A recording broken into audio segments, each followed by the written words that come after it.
언젠가 교회 열심히 다니던 분이 제게 찾아와서 이런 이야기를 했습니다. 목사님, 저는 수년 동안 교회에 다녔는데 아무리 애를 써도 신앙생활을 잘 할 수 없습니다.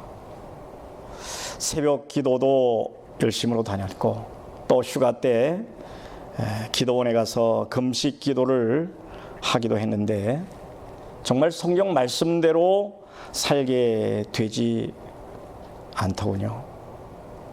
세상에 나가 살다 보니까 죄를 짓지 않을 수가 없더군요.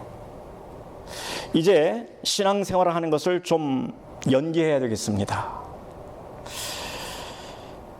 근데 제가 얘기했습니다. 아니, 어떻게 신앙생활을 연기합니까? 그랬더니 그분이 이런 얘기를 해요. 네, 은퇴 후 노년기에 사회생활하지 않는 그때에 다시 교회에 나오겠습니다. 이분의 갈등은 바로 신앙생활은 우리 모든 성도들의 갈등이 아닌가, 이런 생각을 해봅니다. 성도는 누구나 이런 갈등을 겪습니다. 성도들은 단번에 천사처럼 거룩해지고 또 세상에 대해서 초월하는 것이 결코 아닙니다. 성도들은 세상과 더불어 살아가는 것입니다. 성도는 이런 갈등을 겪으면서 점점 믿음의 삶을 살아가고 있는 것이죠. 그래서 우리는 구원은 받았지만 구원을 이루라고 성경은 우리에게 가르쳐주고 있는 것입니다. 사랑하는 사람과 죽음으로 이별할 때에 그 아픔은 표현할 길이 없지요. 하지만 한 가지 위안이 있다고 하면 어쩌면 그 이별이 영원한 이별이 아니고 언젠가 좀 더 좋은 세상에서 다시 만나게 되리라는 기대와 소망을 갖게 되는 것입니다. 제가 천안에서 목회할 때에 천안 공원 묘지에 가보면 정말 이 5월달이 되면 연산홍이라고 하는 꽃이 너무나도 아름답게 피어 있었습니다. 얼마나 정원을 잘 가꾸고 있는지, 어떤 분은 거기 와서 천국 같다라고 하는 얘기를 하는 것을 들어봅니다. 그런데 그 입구에는 아주 커다란 흰 바윗돌에다가 이런 그 글이 새겨져 있습니다. 나 그대 믿고 떠나리, 이렇게 쓰여져 있었어요. 누가 한 말인지 어디서 나온 인용인지 정말 알 수가 없는 말이었습니다. 그냥 밑도 끝도 없이 커다란 검정색 이 붓글씨체로 그렇게 쓰여 있었던 것이죠. 처음에는 좀 촌스럽고 투박한 말 같았지만은 어느 날 문득 이 말의 의미가 가슴에 와 닿습니다. 그렇습니다. 중요한 것은 믿음이라고 하는 것이죠. 우리가 사랑하는 사람들이 이 세상 삶을 마무리하고 떠날 때 그들은 우리에게 믿음을 주는 것입니다. 자기들이 못다한 사랑을 해주라는 믿음, 진실하고 용기 있는 삶을 살아주라는 믿음, 서로가 서로를 이해하고 받아주라는 믿음, 그리고 우리도 그 뒤를 따라갈 때까지 이곳에서 귀중한 시간을 헛되이 보내지 않으리라고 하는 그런 믿음, 그리고 그 믿음에 걸맞게 살아가는 것은 아직 세상에 남아있는 우리들의 몫이라, 이런 뜻으로 저는 해석을 해봤습니다. 오늘 여기 본문의 말씀을 보게 되면 사도 바울은 자신의 간절한 기대와 소망이 무엇인지 알고 있었던 사람이에요. 자신의 정체성과 인생의 목적이 무엇이고 어떤 삶을 살아야 하는지를 분명히 알고 있는 사람이 바로 이 사도 바울이었다는 것입니다. 그는 오직 자신에게 주어진 환경 가운데 하나님의 온전하신 뜻을 이루어드리기 위해서 달려가는 사람이었음을 보게 됩니다. 오늘 이 본문 20절의 말씀을 보면 이렇게 말씀합니다. 나의 간절한 기대와 소망을 따라 아무 일에든지 부끄러워하지 아니하고 지금도 전과 같이 온전히 담대하여 살든지 죽든지 내 몸에서 그리스도가 존귀하게 되려 하려 하나니. 사도 바울은 다메섹 도상에서 부활하신 예수 그리스도를 만난 이후에 내 몸에서 정말 그리스도가 항상 함께하고 계심을 늘 체험하며 살아가는 것을 볼 수가 있어요. 사도 바울 자신의 그 인생 전체가 오직 한 가지 목적에만 집중하고 있고 한 가지 목적만을 갖고 있음을 말해주고 있습니다. 그것은 무엇입니까? 복음을 전하는 것이었습니다. 오직 예수 그리스도의 그 복음을 전하는 것이었어요. 그는 어디 있든지 무엇을 하든지 그리스도를 전하는 것이 자신의 삶의 목적이었습니다. 이것을 나의 간절한 기대와 소망이라고 분명히 표현하고 있습니다. 자신의 삶의 이유, 목적이 바로 복음을 전하는 것이고 그리스도가 전파되는 것이었습니다. 지금 사도 바울이 빌립보 교회에 편지를 쓰는 곳이 어디입니까? 감옥입니다. 사실 예수 그리스도를 만난 후에 복음을 전하는 일이 삶의 목적이었기 때문에 이 사도 바울은 1차, 2차, 3차에 걸쳐서 선교 여행에 열정을 갖고 여러 곳에 교회를 세우고 힘써왔습니다. 그리고 이제는 예수님의 명령을 따라 땅끝까지 복음을 전할 것을 결단하고 지금 로마에 와 있는 것입니다. 그런데 감옥에 갇혀 있으니 모든 것이 멈춰진 것 같고 모든 것이 다 무너진 것과 같은 환경이었어요. 감옥에 갇힌 것이 처음에는 답답하고 아마 안타까웠을 것이에요. 그런데 더 이상 복음을 전할 수 없음에 실망하고 또 좌절할 수밖에 없었을 것입니다. 그런데 어느 순간 막히고 무너진 것 같았던 이 복음 전파가 여전히 이루어지고 있었음을 그는 실감하게 된 것입니다. 자신을 관리하는 간수와 또 로마의 군인들 그리고 여러 모양으로 잡혀온 많은 사람들이 사도 바울의 그 전해주는 복음을 통해서 그들은 말씀을 듣고 있었던 거예요. 이런 가운데 사도 바울은 어떻게 살아갔습니까? 첫째로 오늘 말씀을 보니까 성령의 도우심을 따라서 살아갔다는 것입니다. 자기의 생각대로 살아간 것이 아니에요. 자기가 계획했던 대로 살아간 것이 아닙니다. 인생의 삶 속에는 크고 작은 실망할 일들이 참 많이 있어요. 때로는 자기 자신을 바라볼 때 실망합니다. 또는 밖으로부터 오는 일들로 인하여서 실망하는 사람도 있습니다. 지혜가 없으면 이러한 일들을 당할 때마다 실망합니다. 어떤 사람은 사랑하다가 실망하고 또 어떤 사람은 다른 사람을 향하여서 실망할 때가 있습니다. 그러나 하나님과 함께하는 사람은 실망이나 낙심이 없어야 하는 것입니다. 만일 실망하거나 낙심이 되게 되면 하나님의 영, 즉 성령과 함께하지 않는 순간이 되기 때문에 그렇게 되는 것입니다. 성령이 떠나간 것이 아닙니다. 그러나 성령의 역사가 충만되어 있지 않기 때문에 낙심하고 실망하게 되는 것입니다. 그래서 예수님께서는 성령으로 충만할 것을 말씀하여 주셨죠. 언제나 우리는 성령의 도우심을 따라 하나님만 바라보며 전진해 나가야 된다고 하는 것입니다. 사도 바울은 하나님 앞에서 복음의 사역자였습니다. 하나님이 그를 사랑하셨기 때문에 예수 그리스도를 만난 이후에 자기 인생을 복음을 위해서 수고했습니다. 그럼에도 불구하고 지금 죄수가 되어서 로마 감옥에 있으니 얼마나 실망이 되었겠습니까? 그런데 사도 바울은 뭐라고 오늘 말씀하고 있어요? 나의 간절한 기대와 소망을 따라 아무 일에든지 부끄럽지 아니하다. 이렇게 고백하고 있습니다. 어떤 사람들에게는 감옥에 갇힌 자체만으로도 부끄럽고 창피한 일일 것입니다. 어떻게 복음 전하다가 저렇게 됐나?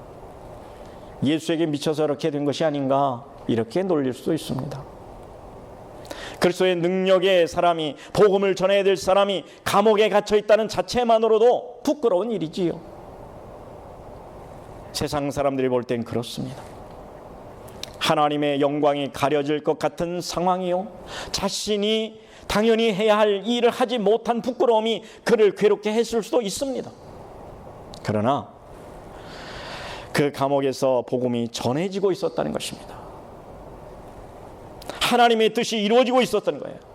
그렇기 때문에 사도 바울은 아무 일에든지 부끄럽지 아니하고 오직 전과 같이 이제도 온전히 담대하여 내 몸에서 그리스도가 존귀히 되게 하려 한다고 말씀하고 있는 것입니다.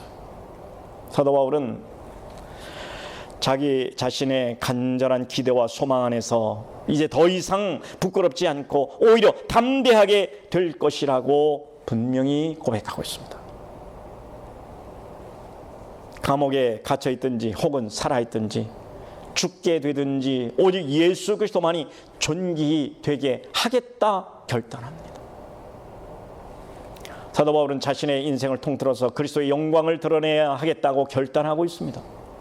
사도 바울이 감옥에 있는 지금 자신이 어떻게 될지 알 수가 없어요. 하지만 분명히 알았던 것이 있어요. 그건 뭐예요? 자신이 지금 이곳에서 풀려난다고 하면 감옥으로부터 해방일 것이고 이것을 통해서 그리스도를 계속해서 전하게 될 일이지만은 만약에 이곳에서 죽음을 당하게 되더라도 죄악된 이 세상으로부터 해방이 될 것이고 구원에 이르는 영원한 생명 가운데 거하는 것이기 때문에 그는 또한 기쁨이 된다고 말하고 있는 것입니다. 사실 사도 바울에게 있어서 지금의 상황은 최악이에요. 감옥에 갇혀있는 사명자, 나이 많은 노인에게 감당하기 어려운 시련입니다. 그럼에도 불구하고 사도 바울은 자신의 환경을 두려워하거나 부끄러워하지 않았습니다. 자기 자신은 부끄러워하지도 않았던 거예요. 그는 자신의 삶을 통해서 오직 예수 그리스도만이 존귀하게 되기를 원했을 따름입니다. 그리스도가 존귀하게 된다면 자신은 죽어도 좋고 살아도 존귀케 하는 일이라고 하면 하나님께서 살려주실 때까지 살아가겠다는 얘기죠. 이런 힘이 어디에서 왔습니까? 그것은 바로 예수 그리스도의 영, 성령의 도우심으로 이와 같이 되었다고 그는 고백하고 있는 것입니다. 사랑하는 성도 여러분, 그러므로 우리가 이 땅에 사는 동안 예수 그리스도의 이름이 존귀함을 깨닫는다고 하면 항상 성령의 도우심을 받아 우리는 신앙생활을 해야 되는 것입니다. 내 생각대로, 내 의지대로, 내 계획대로 하는 것이 아니라 성령의 인도하심을 따라서, 성령의 도우심을 따라서 우리가 신앙생활을 해야 되는 것입니다. 두 번째로 오늘 말씀을 보면 사도 바울은 살든지 죽든지 그리스도가 존귀케 되기를 원했던 거예요. 사도 바울은 자신이 감옥에 갇혀 있을 때 로마의 그리스도인들이 힘을 얻어서 복음 전하는 일에 열심을 내었습니다. 또 자신의 명성을 시기하는 자들이 기회를 얻어서 복음 전하는 일에 열심을 더 내게 된 것이죠. 그래서 사도 바울이 이와 같이 감옥에 있는 동안에 복음은 계속적으로 전도되고 있었던 거예요. 그래서 우리가 지난 시간에도 보면 참으로 하든 거짓으로 하든 예수 그리스도가 전파되는 것이 중요하다는 거예요. 사도 바울은 그런 모습을 보면서 선한 목적으로 하든지 악한 목적으로 하든지 간에 그리스도가 전파된다고 하는 사실 이 자체를 사도 바울은 기뻐했던 것입니다. 사도 바울의 기쁨은 그리스도가 전파되는 데 있었던 거예요. 사도 바울은 본문에서도 살든지 죽든지 자기 몸을 통해서 그리스도가 존귀케 되기를 소망한다고 했어요. 사도 바울은 사는 것이 그리스도인이 죽는 것도 유익하다고 말하고 있습니다. 바울은 삶의 목적이 그리스도를 존귀하게 하는 것이기 때문에 그리스도를 존귀하게 하는 일이라고 하면 죽는 일도 좋다는 의지입니다. 사도 바울은 자신을 주관하고 있는 분이 누구라고 생각했어요? 예수 그리스도라고 생각했던 거예요. 그가 어떤 길로 이끄시든지 예수님이 이끄시는 대로, 그의 목적하시는 바대로 늘 만족하다라고 하는 생각을 하며 살아가게 된 것입니다.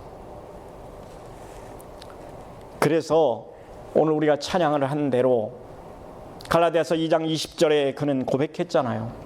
내가 그리스도와 함께 십자가에 못 박혔나니 그런즉 이제는 내가 사는 것이 아니요 오직 내 안에 그리스도께서 사시는 것이라.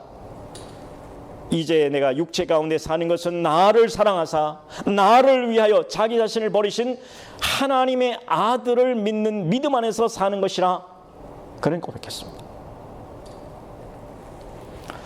사도 바울은 자신이 감옥에 갇힘으로 인해서 주님의 복음 사역에 유익을 가져온다고 하면 만족한다는 믿음처럼 자신이 죽게 되더라도 그리스도를 위하여서 목적을 이룬다고 하면 만족하겠다고 하는 믿음을 갖고 있는 겁니다. 그래서 20절에 나의 간절한 기대와 소망을 따라 아무 일에든지 부끄럽지 아니하고 오직 전과 같이 이제도 온전히 담대하다. 그래서 살든지 죽든지 내 몸에서 그리스도가 존귀되게 하기 위해서다.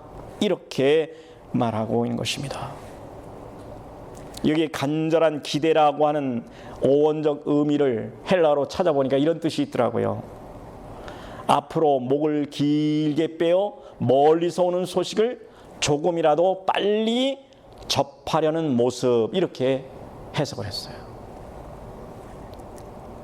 사도 바울의 간절한 소망과 기대는 어떤 결과가 오든지 간에 이 재판정에서 부끄럽게 행하지 않고 담대히 그리스도를 나타내기 위해 했다는 것입니다.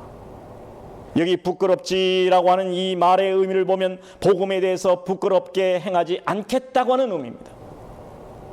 그래서 사도 바울은 로마에 보내는 편지의 가운데도 로마서 1장 16절에 보면 이렇게 말합니다. 내가 복음을 부끄러워하지 아니하노니 이 복음은 모든 믿는 자에게 구원을 주시는 하나님의 능력이 됨이라. 복음이 하나님의 능력이 된다고 분명히 고백하고 있습니다.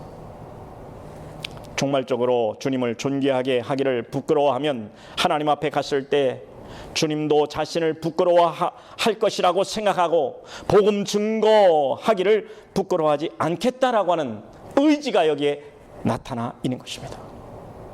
예수님께서 그런 말씀하셨어요. 이 땅에 계실 때에 누가복음 12장 8절 9절에 이런 말씀하셨죠.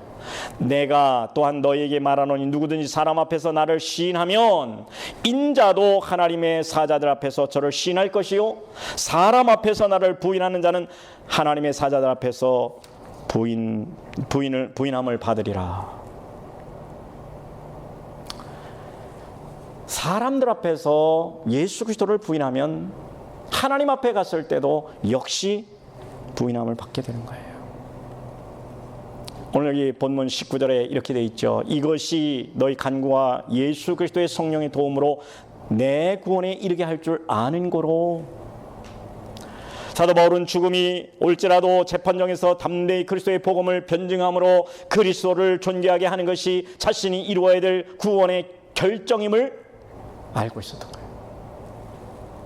자신이 감옥에 갇혀 있는 동안 구원을 이루어갔다는 것입니다. 구원받은 것으로 끝나는 것이 아니라 구원을 이루어가고 있다는 거예요. 육신의 고통과 정신적 고통이 있지만 그 가운데서도 그리스도의 복음이 증거되어 가는 것을 생각하면서 기뻐함으로 구원을 이루어지고 있다고 하는 것을 알게 된 것이죠. 그런데 죽음을 앞둔 상황에서도 복음을 증거함으로 구원을 더욱 이루고자 했던 것입니다. 우리는 이 사도 바울의 이 서신들을 읽어보면 이런 말씀들을 많이 볼 수가 있어요. 사도 바울은 그 구원을 빌보 교인들의 간절한 간구와 그 기도 응답으로써 성령의 도우심으로 이루어내리라는 확신을 가지고 기뻐했음을 볼 수가 있습니다. 이것이 바로 믿음의 진수를 보여주는 대목이에요. 사도 바울은 자신이 감옥에 갇히고 재판을 받는 상황에 있는 거잖아요. 석방될 수도 있지만 사형받을 수도 있는 상황이에요. 그런데 사도 바울은 자신의 상황이 어떠하든지 약해지지 않기를 원했던 겁니다. 자기의 삶의 목적인 예수 그리스도를 증거함으로 그리스도를 존귀케 하기 원했던 겁니다. 그 위기 상황을 자기의 구원을 이루어가는 계기로 삼았다는 것입니다. 그렇습니다. 오늘 우리 예수님을 믿는 성도들도 똑같습니다. 사도 바울은 오직 부활의 주님을 만난 이후에 주님을 위한 삶을 살아가는 것처럼 우리가 예수님을 영접하고 그리스도인으로서 하나님의 자녀로서 우리가 살아가는 것 똑같은 삶이 되어야 된다는 거예요. 이렇게 되지 않으면 우리는 가짜가 되는 것입니다. 예수 그리스도와 더불어 살아가는 것, 복음과 더불어 살아가는 것, 이것이 대단히 중요한 것입니다.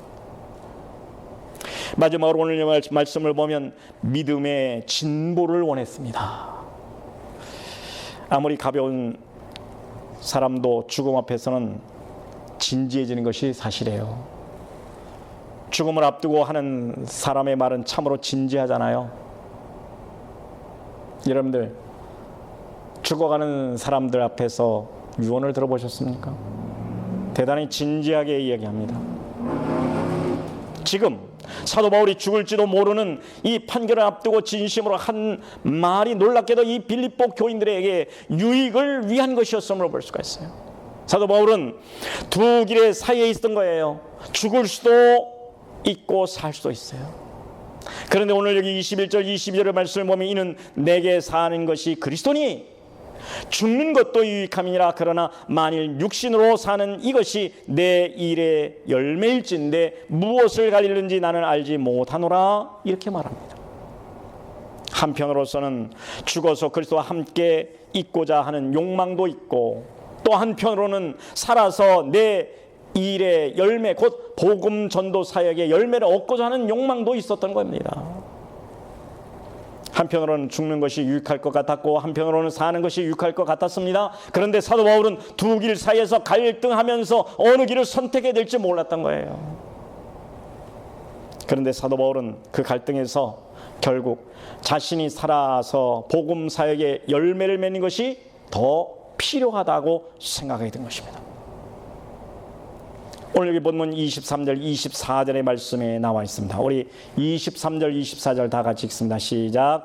내가 그 둘 사이에 끼었으니 차라리 세상을 떠나서 그리스도와 함께 있는 것이 훨씬 더 좋은 일이라. 그렇게 하고 싶으나 내가 육신으로 있는 것이 너희를 위하여 더 유익하리라. 자, 오늘 말씀을 보니까 어때요? 죽는 것이 유익하다. 그러나 육신으로 살아서 여러분들을 만나고 하나님의 말씀, 이 복음을 전하는 것이 더 유익할 것이다. 사도 바울은 이 두 갈등 속에서 천국에 가고 싶은 욕망도 있었지만은 빌립보 교회 교인들이 생각나서 갈 수가 없었던 거예요. 그들에게 좀 더 말씀을 가르치고 믿음의 진보를 가져오는 것, 이것이 기쁨이 되고 이 기쁨이 풍성하게 되기를 열망하는 마음이 용솟음치고 있었던 것입니다. 그래서 사도 바울은 그 욕망이 일어나는 것을 느끼면서 하나님이 자기를 살게 하실 것을 확신하고 있습니다. 어디에 있어요? 오늘 본문 25절 말씀입니다. 우리 다 같이 읽습니다. 25절. 내가 살 것과 너희 믿음의 진보와 기쁨을 위하여 너희 무리와 함께 거할 이것을 확실히 하노니. 자, 여기 보니까 내가 살 것과, 내가 산다는 거예요. 확신하고 있습니다. 그리고 너희 무리와 함께 한다. 확신하고 있습니다. 사도 바울이 목회 사역에서 교인들을 얼마나 중심에 사랑하는지 알 수가 있습니다. 빌립보 교회 성도들을 얼마나 사랑하는지 알 수 있습니다. 자기 유익만 구하지 않고 오직 교인들의 유익을 구하는 자였습니다. 사도 바울의 심정이 저는 좀 이해가 갑니다. 아니, 많이 이해가 가죠. 여러분들 사실 목회자보다 교회를 더 사랑하는 사람이 어디 있습니까? 교인들은 자기 마음이 맞지 않으면 훌쩍 떠나는 경우가 많습니다. 오늘날에 이 교회 아니면 뭔 상관인가? 훌쩍 떠나버리면 끝납니다. 제가 이 교회 올 때 이미 많은 교인이 떠났습니다. 이 교회 아니면 이러면서 떠났습니다. 그러나 지금 우리의 형편을 밖에서 보면 약하게 보잘것없는 것으로 보일 것입니다. 그러나 저는 그렇게 생각하지 않습니다. 하나님께서는 남은 자들을 통해서 일하십니다. 성경은 분명히 말씀하고 있습니다. 언젠가는 반드시 그것이 이루어집니다. 사도 바울은 지금 감옥에 있으면서도 죽을 수 있는 형편이에요, 지금. 그럼에도 불구하고 사도 바울은 반드시 살아서 여러분들을 만날 것이다, 확신하고 있어요.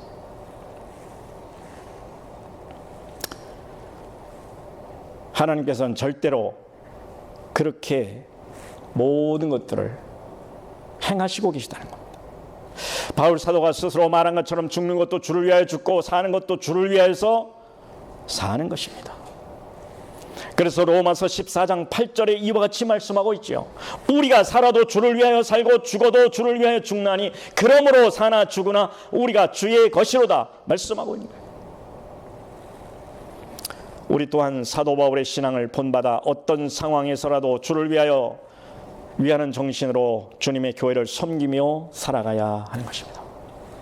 내일 죽든 오늘 죽든 별다른 준비를 할 것이 없는 사람이 누굽니까? 바로 예수님을 믿는 사람들 아닙니까? 오늘 죽든 내일 죽든 죽는 건 똑같아요.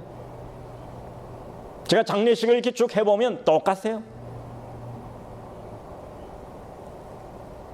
예수 믿는 사람이기 때문에 상관이 없어요. 사실 사도 바울의 마음은 그리스도와 함께 부활의 영광에 참여하기를 원하고 있던 거예요. 오늘 여기 본문에서 말씀하시는 것이 바로 그 내용이에요. 자신이 지금 죽는다 해도 두려울 것이 없다고 하는 거예요. 그러나 자신이 살아서 교회를 견고히 세우고 하나님의 뜻을 더 행하는 일이라고 하면 그것도 유익하기 때문에 자신은 살든지 죽든지 그리스도를 존귀하게 하는 대로 따르겠다고 결단하고 있는 거예요. 하나님의 뜻에 합당하게 사는 삶이고, 이것이 바로 거룩한 자로 사는 삶이고 믿음의 삶이 바로 이러하다라고 하는 것을 우리에게 가르쳐 준 것입니다.